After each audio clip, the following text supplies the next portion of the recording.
Assalamualaikum warahmatullahi wabarakatuh. Perkenalkan, nama saya Ulfatun Niswa, NPM 198-186.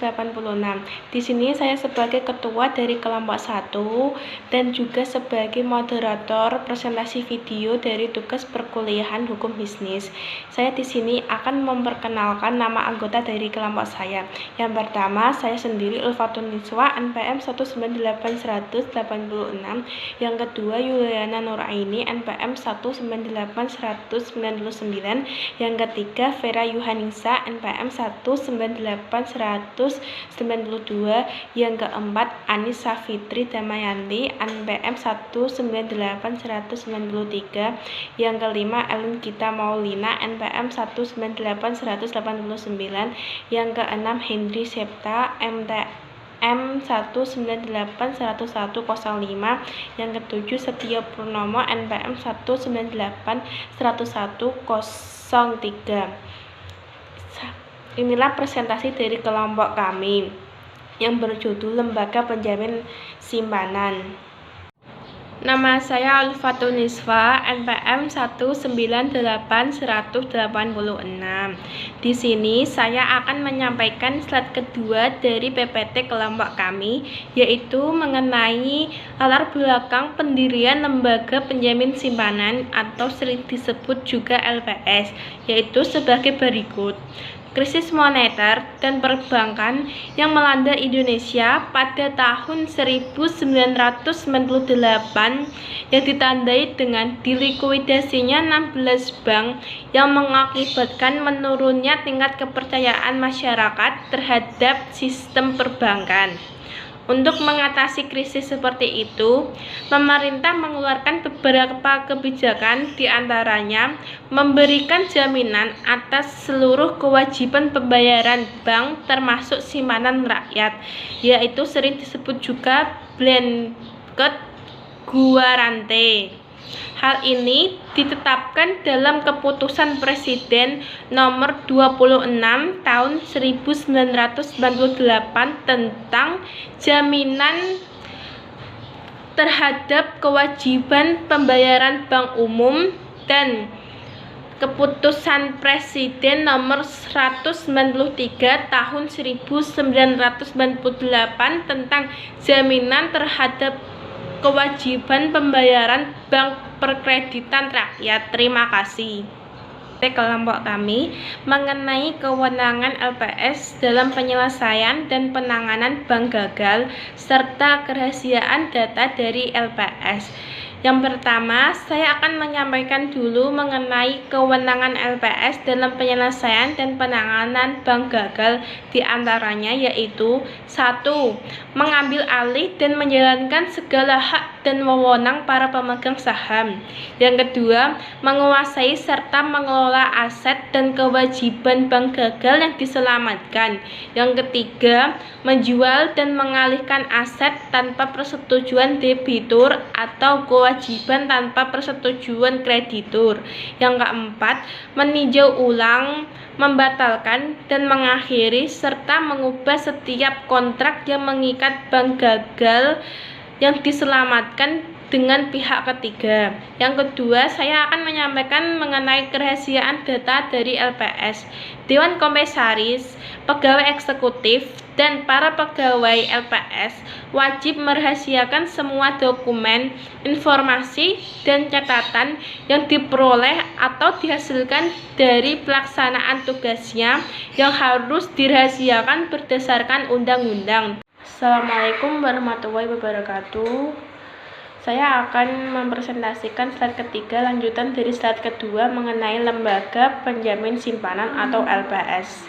Dalam pelaksanaannya, blanket guarante memang dapat menumbuhkan kembali kepercayaan masyarakat terhadap industri perbankan. Namun, ruang lingkup yang sangat luas menyebabkan timbulnya moral hazard baik dari sisi pengelola bank maupun masyarakat. Untuk mengatasi hal tersebut dan agar tetap menciptakan rasa aman bagi nasabah, penyimpanan serta menjaga stabilitas perbankan, program penjaminan yang sangat luas lingkupnya tersebut perlu digantikan dengan sistem penjaminan yang terbatas. Undang-Undang Nomor 10 Tahun 1998 tentang Perbankan mengamanatkan pembentukan lembaga penjamin simpanan atau LPS sebagai pelaksana penjamin dana masyarakat. Oleh karena itu, maka Undang-Undang LPS ditetapkan pada tanggal 22 September. Terima kasih. Saya Vera Yuhanisa, MPM 198100092. Saya akan membacakan pengertian lembaga penjamin simpanan. LPS atau Lembaga Penjamin Simpanan merupakan sebuah badan hukum yang dibentuk berdasarkan UU Nomor 24 Tahun 2004 yang fungsinya menjamin simpanan nasabah, menyimpan dan melakukan penyelesaian dan penanganan bank gagal sebagai bagian dari pemeliharaan stabilitas sistem perbankan. Penjaminan simpanan nasabah yang dilakukan LPS bersifat terbatas, namun dapat mencakup sebanyak-banyaknya nasabah. Setiap bank yang menjalankan usahanya di Indonesia wajib menjadi peserta LPS dan membayar premi peminjaman. Fungsi lembaga penjamin simpanan: 1. Menjamin simpanan nasabah penyimpan. 2. Turut aktif dalam memelihara stabilitas sistem perbankan sesuai dengan kewenangannya. Kewajiban bank peserta penjaminan LPS: 1.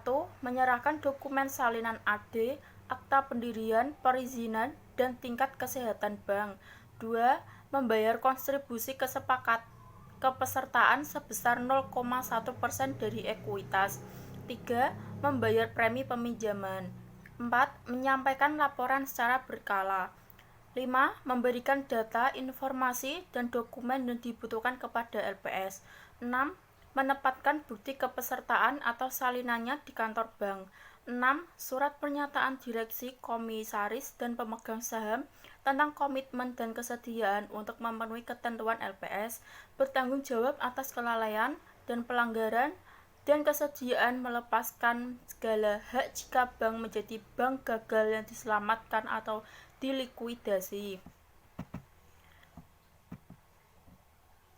Sumber pendanaan LPS: modal awal yang merupakan kekayaan negara yang dipisahkan sebesar 4 triliun kontribusi kepesertaan yang dibayarkan pada saat bank pertama kali menjadi peserta, premi penjaminan yang dibayarkan bank setiap semester, dan hasil investasi cadangan penjaminan. Langkah jika LPS mengalami kesulitan: pemerintah mempunyai komitmen yang tinggi untuk menjaga keberlangsungan LPS termasuk lembaga kepercayaan masyarakat terhadap LPS. UU LPS mengatur bahwa dalam hal modal LPS menjadi kurang dari modal awal, pemerintah dengan persetujuan DPR akan menutup kekurangan tersebut. Sedangkan apabila LPS mengalami kesulitan likuiditas dalam pembayaran klaim peminjaman, LPS dapat memperoleh penjaminan dari pemerintah. Persetujuan DPR akan menutup kekurangan tersebut. Sedangkan apabila LPS mengalami kesulitan likuiditas dalam pembayaran klaim peminjaman, LPS dapat memperoleh penjaminan dari pemerintah. Penyebab utama krisis keuangan menurut LPS. Lembaga Penjamin Simpanan atau yang disingkat dengan LPS, Halim Alamsyah mengimbau kepada semua pihak untuk mewaspadai bahaya krisis keuangan. Pasalnya, krisis keuangan ini sangat cepat menular ke berbagai negara. Halim mengungkapkan, salah satu pemicu utama munculnya krisis keuangan adalah lemahnya kebijakan untuk menangkal krisis tersebut. Krisis finansial global menunjukkan pada kita bahwa lemahnya regulasi di sektor industri keuangan dapat memberikan pukulan besar terhadap perekonomian.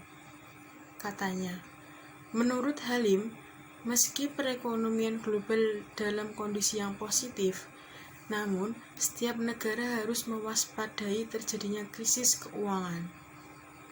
Jangan sampai krisis keuangan seperti tahun 1997 sampai 1998 terulang kembali, ujarnya. Indonesia sendiri saat ini telah memiliki Undang-Undang Nomor 9 Tahun 2016 tentang pencegahan dan penanganan krisis sistem keuangan atau yang disingkat dengan PPKSK. Dalam Undang-Undang PPKSK tersebut bahwa penanganan masalah perbankan tidak menggunakan pendanaan anggaran negara, atau dengan kata lain, individu atau industri perbankan harus mampu mengatasi krisis.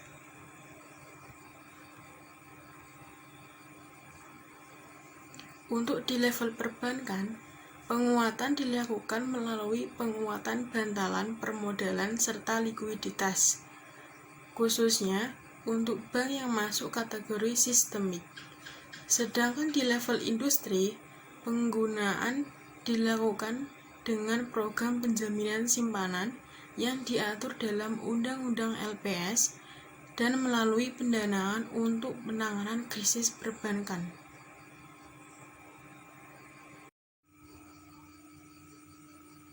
Perkenalkan, nama saya Anissa Fitri Damayanti, NPM 19810093. Wewenang Lembaga Penjamin Simpanan. 1. Menetapkan dan memungut premi penjaminan. 2. Menetapkan dan memungut kontribusi pada saat bank pertama kali menjadi peserta. 3. Melakukan pengelolaan kekayaan dan kewajiban LPS. 4. Mendapatkan data simpanan nasabah, data kesehatan bank, laporan keuangan bank, dan laporan hasil pemeriksaan bank sepanjang tidak melanggar kerahasiaan bank. 5.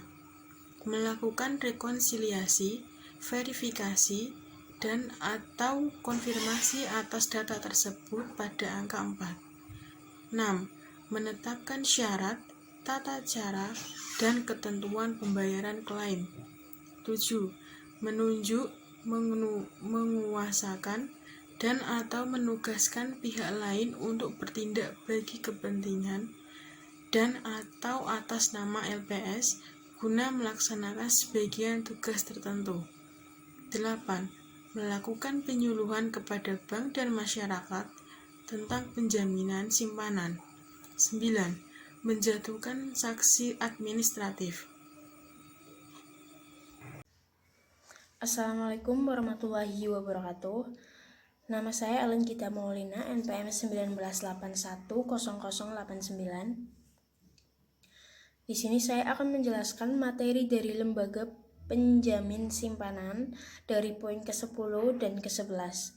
Poin ke-10 menjelaskan tentang tugas lembaga penjamin simpanan. Yang pertama, merumuskan dan menetapkan kebijakan pelaksanaan penjaminan simpanan. Yang kedua, melaksanakan penjaminan simpanan. Poin ketiga, merumuskan dan menetapkan kebijakan dalam rangka turut aktif memelihara stabilitas sistem perbank. Yang keempat, merumuskan, menetapkan, dan melaksanakan kebijakan penyelesaian bank gagal yang tidak berdampak sistemik. Melaksanakan penanganan bank gagal yang berdampak sistemik. Selanjutnya ada visi lembaga penjamin simpanan, yaitu menjadi lembaga yang terdepan, terpercaya, dan diakui di tingkat nasional maupun internasional dalam menjamin simpanan dan melaksanakan resolusi bank untuk mendorong dan memelihara stabilitas sistem keuangan. Selanjutnya, poin ke-11 menjelaskan tentang nilai simpanan yang dijamin LPS. Nilai simpanan yang dijamin LPS paling tinggi sebesar 2 miliar per nasabah dan per bank sejak tanggal 13 Oktober 2008. Apabila seorang nasabah mempunyai beberapa rekening simpanan pada suatu bank, maka untuk menghitung simpanan yang dijamin, saldo seluruh rekening tersebut dijumlahkan. Nilai simpanan yang dijamin tersebut meliputi pokok ditambah bunga untuk bank konvensional atau pokok ditambah bagi hasil yang telah menjadi hak nasabah untuk bank syariah. Poin ketiga yaitu LPS menjamin simpanan pada seluruh jenis bank. LPS menjamin simpanan pada seluruh bank konvensional dan bank syariah yang beroperasi di wilayah Republik Indonesia.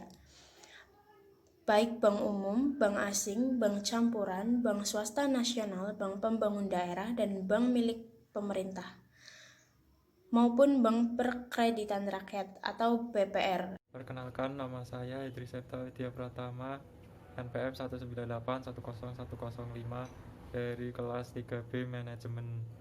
Akan menyampaikan tentang misi lembaga penjaminan simpanan dan nilai-nilai lembaga penjaminan simpanan.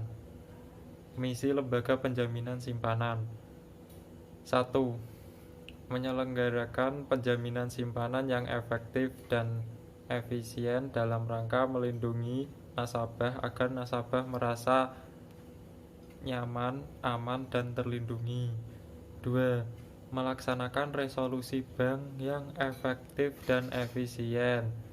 3. Melaksanakan penanganan krisis melalui strukturisasi bank yang efektif dan efisien.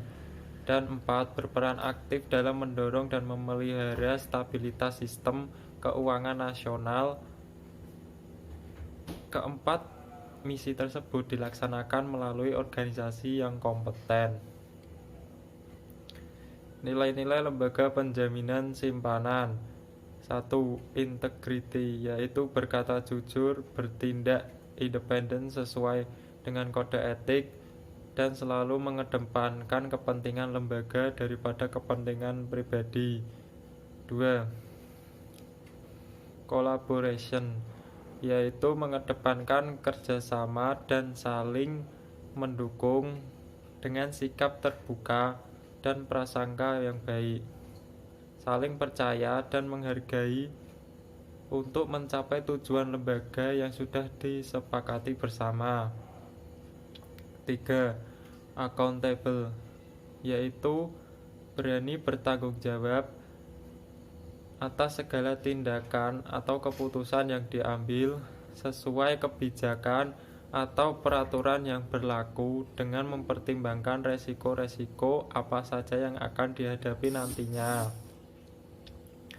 4. Respect, yaitu menghargai, menghormati, dan memiliki kepedulian terhadap orang lain dengan dilandasi rasa empati, sopan santun, dan tulus tanpa pamrih. Dan 5. Excellence, yaitu mengupayakan hasil terbaik dengan cara menetapkan standar tinggi, melakukan pengembangan berkelanjutan, dan melakukan inovasi. Struktur organisasi lembaga penjaminan simpanan. Dewan Komisioner LPS. 1. Ketua Dewan Komisioner. Kepala Eksekutif. Anggota Dewan Komisioner. Anggota Dewan Komisioner. Anggota Dewan Komisioner ex office OJK. Anggota Dewan Komisioner ex office BI. Anggota Dewan Komisioner ex officio Kemenkyu. Komite-komite. Grup Pengelolaan Transformasi. Grup Hubungan Internasional. Grup Audit Internal. Kantor Manajemen Strategi dan Perumusan Kebijakan. Kantor Persiapan Penyelenggaraan PRP. Direktorat Riset, Surveillance dan Pemeriksaan. Direktorat Klaim dan Resolusi Bank. Direktorat Hukum. Direktorat Keuangan. Direktorat SDM dan Administrasi, Biro Manajemen Risiko, Kepatuhan dan Tata Kelola, Sekretariat lembaga grup sistem informasi. Nama saya Setio Purnomo, NPM 198100103, yang dijamin oleh lembaga penjamin simpanan. 1. Jenis dan jumlah simpanan yang dijamin LPS. A. Jenis dan jumlah simpanan yang dijamin: giro deposito, sertifikat deposito, dan tabungan dan sejenis. B. Nilai simpanan yang dijamin setiap nasabah pada suatu bank maksimal 2 miliar. C. Nilai simpanan yang dijamin dapat diubah jika dipenuhi salah satu kriteria. D. Terjadi penarikan dana perbankan dalam jumlah besar atau ras, dalam kurung ras. E. Terjadi inflasi yang cukup besar dalam beberapa tahun. F. Jumlah nasabah yang dijamin seluruh simpanannya menjadi kurang dari 90% dari jumlah nasabah penyimpan seluruh kantor bank. 2. Pembayaran klaim. Pembayaran klaim pinjaman kepada nasabah paling lambat 5 hari kerja terhitung sejak verifikasi dimulai. Jumlah simpanan yang layak dibayar ditentukan setelah dilakukan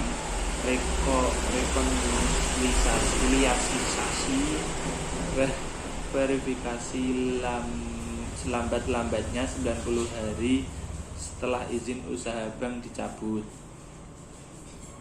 3. Klaim yang tidak dibayar. Data simpanan nasabah tidak tercatat pada bank. Nasabah penyimpan merupakan pihak yang diuntungkan secara tidak wajar. Nasabah penyimpan merupakan pihak yang menyebabkan keadaan bank menjadi tidak sehat. LPS, jamin uang masyarakat di bank aman di tengah pandemi corona. Lembaga penjamin simpanan menjamin tabungan milik masyarakat yang disimpan di perbankan akan aman meski di tengah-tengah pandemik virus corona atau COVID-19. Saya hanya ingin menegaskan bahwa LPS ini 2 tugasnya: menjamin simpanan masyarakat dan menangani bank gagal untuk stabilitas keuangan. LPS tahap paling depan dalam menjaga kepercayaan.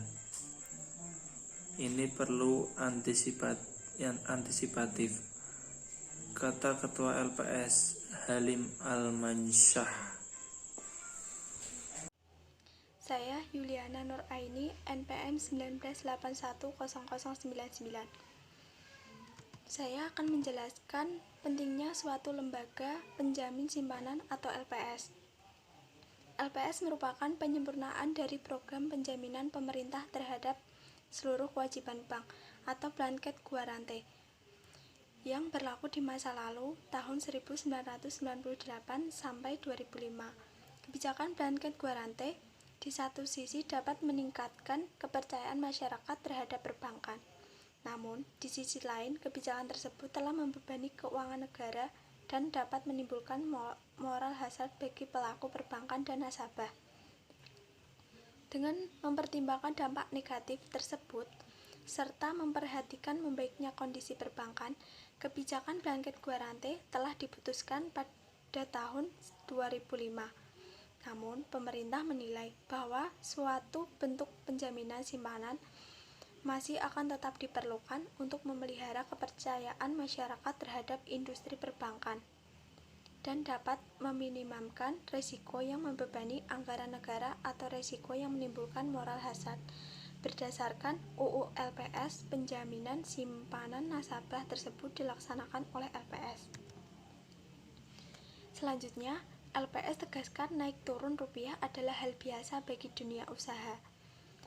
Lembaga penjaminan LPS Halim Alamsyah memperkirakan penguatan dolar Amerika Serikat terhadap hampir seluruh mata uang di dunia, termasuk Indonesia, akan naik turun sepanjang tahun ini. Menurut Halim, kebijakan ekonomi yang dikeluarkan oleh Presiden Amerika Serikat Donald Trump sukar ditebak karena tidak konsisten direalisasikan. Masalahnya, kita tidak bisa prediksi juga. Trump ini kadang-kadang apa yang diucapkan belum tentu bisa dilaksanakan. Ujar Halim di Jakarta, Jumat 9 Mei 2018. Sebelumnya, Gubernur Bank Sentral Amerika Serikat Jerome Powell menyatakan Amerika Serikat perlu lebih agresif untuk meningkatkan pertumbuhan ekonomi. Hal tersebut mengirim sinyal ke pasar ke seluruh dunia hingga dolar mengalami penguatan dan potensi keluarnya arus modal atau capital outflow dari negara berkembang kembali ke Amerika Serikat semakin besar. Selain itu, Trump sendiri berencana menetapkan tarif bea masuk impor terhadap produk baja 25% dan aluminium 10%. Hal itu juga berpotensi menciptakan terjadinya perang dagang. Apabila pemerintah Amerika Serikat jadi menerapkan kebijakan tersebut, kita tahu gejolak sekarang ini terjadi karena tidak hanya pernyataan dari The Fed, tapi juga pernyataan dari Presiden Amerika Serikat sendiri. Ini adalah faktor yang kadang-kadang tidak bisa diprediksi dengan baik, ujar Halim. Kendati demikian, lanjut Halim, volatilitas nilai tukar merupakan hal yang biasa dihadapi oleh dunia, terutama sektor keuangan, khususnya perbankan. Umumnya, mereka telah memiliki manajemen risiko untuk mengantisipasi dampak dari gejolak ekonomi global terhadap perkembangan bisnisnya. Di perbankan itu bagian dari manajemen risiko dia.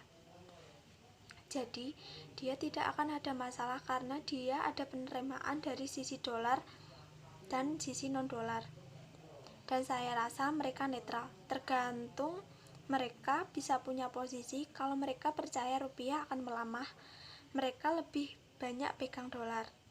Begitu juga sebaliknya, ujar Halim.